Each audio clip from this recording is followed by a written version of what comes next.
The story I'm sharing today is about how devastating people-pleasing can be to your life, as I discovered through a toxic relationship.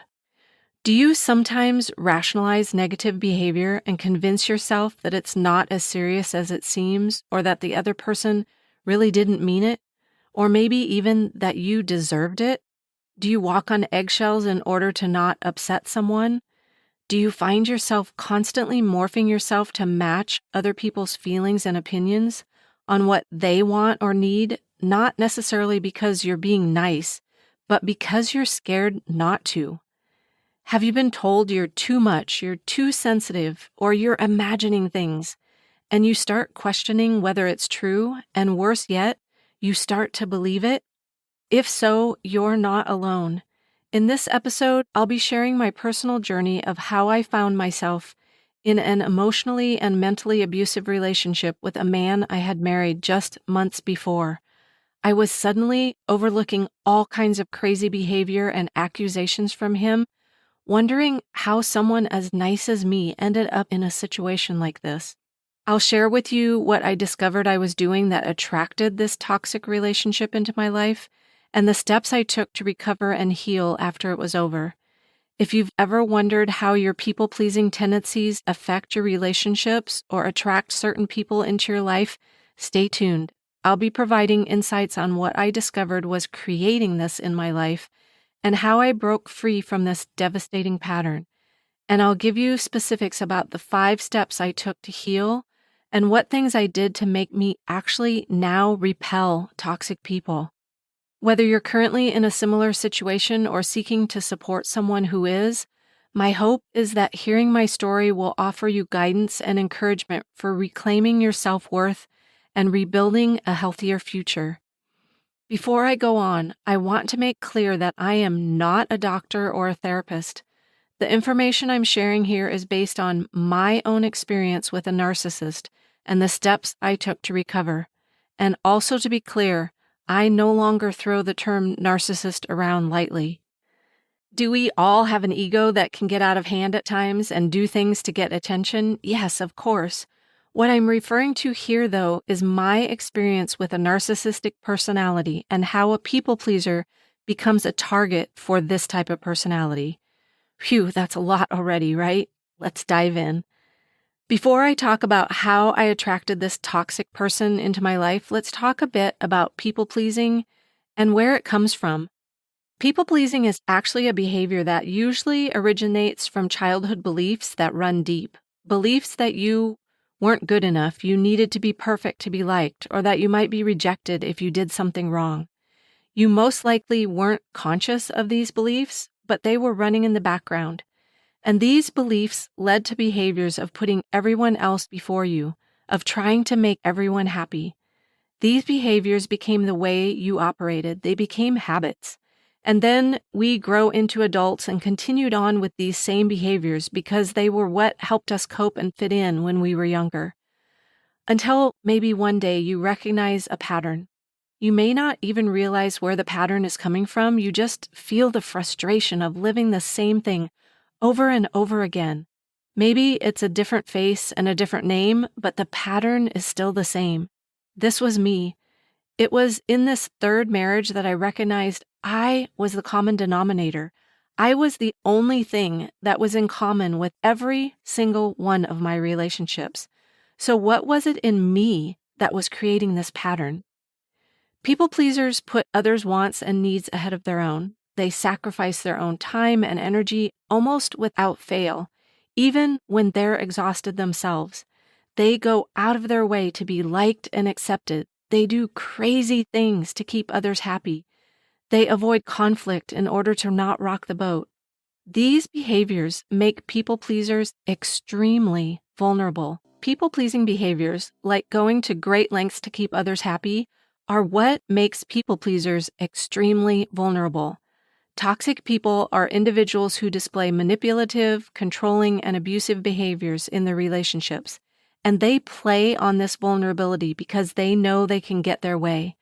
They feed off the energy that this control gives them. They seek out people pleasers because the people pleaser is more vulnerable to their tactics and more likely to comply with their erratic, inconsistent, and controlling behavior.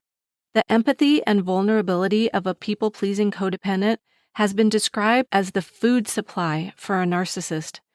In Shahida Arabi's book called Becoming the Narcissist Nightmare, she says that narcissists do not choose us because we are like them. They choose us because we are the light to their darkness. She continues on to say, we exhibit the gorgeous traits of empathy, compassion, emotional intelligence, and authentic confidence that their fragile egotism and false mask could never achieve. I know from my own experience that my empathy and compassion caused me to overlook and accept extremely harmful and manipulative behaviors. Let me be clear. I now know that attracting or not seeing these harmful traits in others has nothing to do with intelligence, success, strength, beauty, brilliance, none of those things. I beat myself up for quite some time because I couldn't figure out how I could be so stupid to not see it. But not seeing it actually has a lot to do with empathy and vulnerability, not intelligence or common sense. The vulnerability that comes from the past and that causes pliable or no boundaries and low self-esteem. It had nothing to do with my intelligence, confidence, or strength. Here are some typical behaviors of people pleasers that make them a target for a toxic person. I had all of these behaviors and know that each one contributed to me ending up in more than one toxic relationship. At the time, I couldn't figure out how someone so nice like me could end up in these types of situations. And note that toxic relationships don't apply only to romantic relationships. The first one is I put others' needs before my own. I was taught that others come first, so it was natural to accept others' opinions or wants above my own. What was confusing for me was why someone who cared for me would treat me so poorly. I didn't understand at the time that just because I wouldn't act in a certain way doesn't mean everyone else has that same barometer. The next thing was I had difficulty saying no, even when I didn't want to do something. My fear was disappointing someone, and I was certain that saying no would result in that. So I avoided that discomfort at all costs, causing me to say yes even when I knew it would be best to say no. Toxic people love knowing they won't be disobeyed. Fear of conflict. I learned to be a peacekeeper, not rock the boat, and maintain positive relationships, even if that meant biting my tongue and not speaking my mind. I would ignore the fact that commitments weren't kept, justifying it by telling myself, he'll do it tomorrow, or I misunderstood. Not speaking up allows the toxic person to get away with manipulative behavior to control the people pleaser. The fourth area is need for approval. I wanted to be liked and accepted, and I allowed myself to be controlled through flattery and gifts because I saw these things as forms of love. This is called love bombing, when words and objects are used to put the other person up on a pedestal and make the person feel special and loved. It's a form of control. And the last area is lack of boundaries. Because I wanted to keep other people happy and deeply feared disappointing someone, I had a difficult time setting and enforcing boundaries. I thought someone who cared for me would not take advantage of me, so I didn't think boundaries should even be necessary. But a toxic person typically has no boundaries of their own and has a very strong sense of entitlement, making it easy for them to violate another person's boundaries or take advantage of someone with none. The relationship in 2017 that turned emotionally and mentally abusive just weeks after we were married is where my self-discovery journey really started. And when he left on New Year's Day 2018, my real work began. I started on a journey of learning about being the common denominator and then doing everything I could to heal and recover from what I had created. So this information is from the research and therapy I did to heal, as well as my own experience of living through it. This experience is not about the other person, what that person was doing or not doing. It's all about me and what I was accepting, tolerating, and willing to put up with, and what was causing me to continue to accept and tolerate it, no matter who was dishing out the behavior and words. As people pleasers, usually we don't even realize that we don't have to operate this way, and we don't see what it's doing to our self-worth and value. We don't realize the costs of not speaking our truth, thinking everyone is as kind and honest as we are, thinking if we're being disrespected, we must deserve it, or the cost of not wanting to be the bad guy. My beliefs about myself didn't allow me to see that not everyone operates from the same principles as I did, and therefore I continued to tolerate harmful behavior. My people-pleasing also caused me to look outside myself for approval and acceptance, and behave in ways to try and avoid rejection. I'm so grateful for having that pivotal moment of realizing that I was the common denominator. And you know the beauty of that? If I was the common denominator, then that meant there was something in me that was creating what I'll call the problem.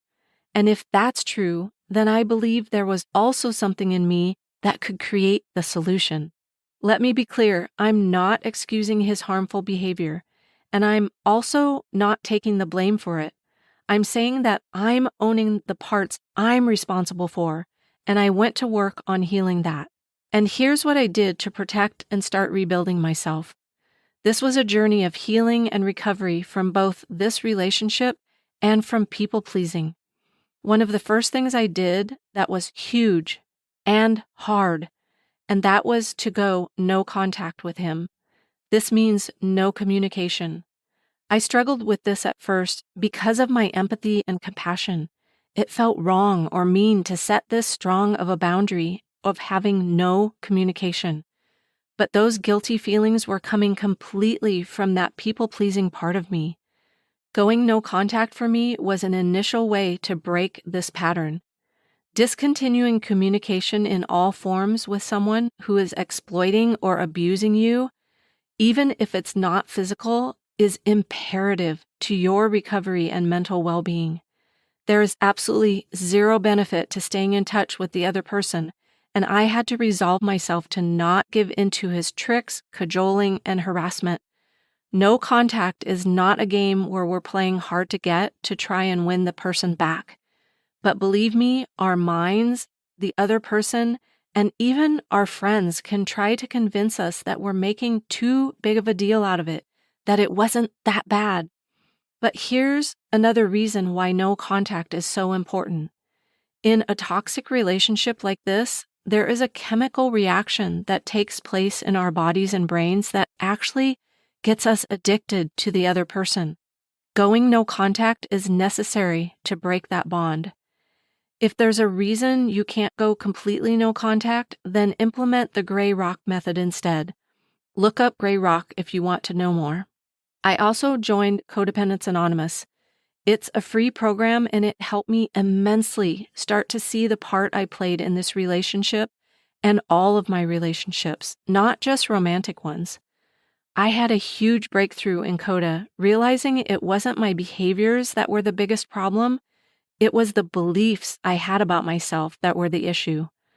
Our beliefs are what drive our behaviors, so until we look at our behaviors will not change long term.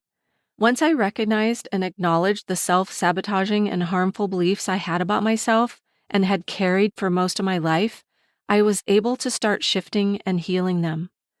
The third thing I did was I developed radical self-care. This looked like amping up my yoga practice again, something I had given up for him in an attempt to calm his fears of how I was spending my time. I also took myself on a retreat to Bali, where I had an epiphany that came from being scared to cross a very busy street. The realization was that I didn't feel seen and that I had spent most of my life feeling that way. This belief was driving me to act in unhealthy ways to get attention and acceptance. The fourth thing I did was I learned boundary setting skills. I took classes, workshops, and read a lot about boundaries, and then I implemented what I learned. Most of us were not taught how to set boundaries, and in fact, many of us were taught that it was wrong to say no or to speak up for ourselves. Now I know that my boundaries are not about the other person. They're about me. What's okay and not okay with me. I have the right to speak up, ask for what I need or want, and say no or yes without explanation or guilt. I have the right to choose what's best for me. The fifth instrumental action I took was I created a network of supportive people, including a trauma therapist, the CODA group, and other people healing themselves. Within this, I also repaired damaged relationships, like the one with my mom. I had allowed myself to get isolated during the marriage, and some of my relationships had suffered because of it. One of the best things I got out of this network of amazing people was the knowledge I wasn't alone. This person was not the first toxic person I had attracted into my life, but it was by far the most devastating and diminishing of all relationships I had been in. And you know what? I'm extremely grateful for it. I know that sounds weird, but without that relationship, I may not have had the push to break free from the people-pleasing that was keeping me chained to a life that was not my own, one where I was trying to keep everyone happy at my own expense. None of this episode is condoning another person's behavior. It's all about taking responsibility for ourselves and what's best for each one of us. It's about not taking the blame for someone else's actions, but also about not playing the victim to them either. Again, this has absolutely nothing to do with the other person, their behavior, their words, or their actions. It's 100% about me and my own attitudes, beliefs, and decisions. Understanding this helped me take responsibility for myself and my choices regarding not just this relationship, but all the relationships in my life. In the last 6 years since that relationship ended, I have found self-acceptance, a deep respect and compassion for myself, and I've learned how to validate and fully see myself, leading to amazing inner peace. If this resonates with you and you are dealing with something similar, I encourage you to reach out to a professional for advice and guidance. You can schedule a free clarity call with me for more information and help if that feels like a fit. I'm happy to direct you to resources that would best support you. My calendar link. I'll close with this quote that I've used in other episodes but is so fitting for all the times, like the story I shared in this episode, when we abandon ourselves to please another person. This quote was written by Anna Quinlan. I read and walked for miles at night along the beach, searching endlessly for someone wonderful who would step out of the darkness and change my life. It never crossed my mind that that person could be me. Thanks for listening. Talk to you soon. Thank you for spending time with me today. To continue on your journey of mastering midlife, click the link in the description to download my free guide, 20 Ways to Say No Without Feeling Guilty.